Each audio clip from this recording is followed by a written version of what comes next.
get it, gal. Girl, you want it. Here we go.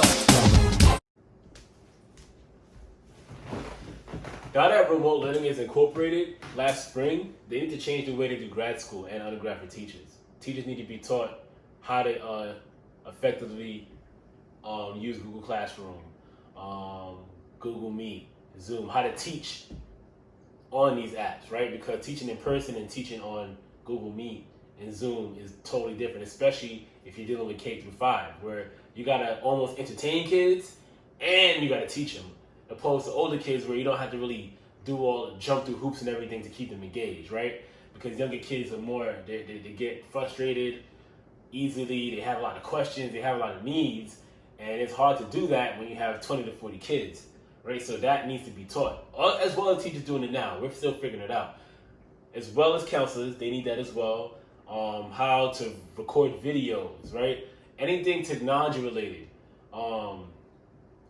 With that being said, because that's an added component, we need to add mental health awareness and mental health management, how to balance your social life and work. That needs to be incorporated in grad school and undergrad so we can decrease the retention rate.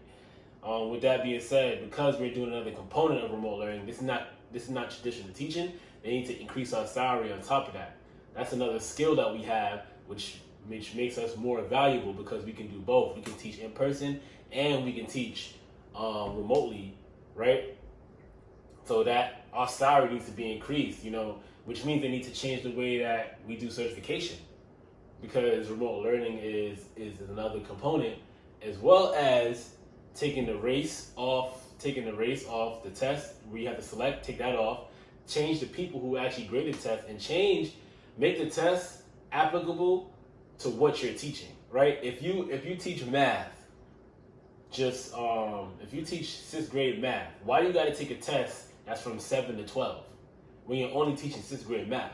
Then it needs to be to a specific subject and grade that you teach, so you can master that. And then if you want to move on to another grade, then you take another test for that. But I doubt teachers are going to do that. They need to take the test that sticks to what they're teaching specifically, right? Because that also is making teachers run away from the profession, right? The cost needs to decrease, right? If you're in grad school, there needs to be like a reduction fee, or you need to get you can get a couple waivers to take it. Why does these tests cost so much? Because a lot of teachers in grad school and undergrad, they haven't started teaching yet. They're not sorry, they're broke. So failing these tests over and over again, it's costly, and it's making teachers run away from the profession. Especially at a time like now where we're short a lot of teachers. Teachers are quitting because it's hard. Teachers don't want to go back to work, so they're quitting. And I don't really think we have any. If this continues, I don't think we will have any teachers left, right?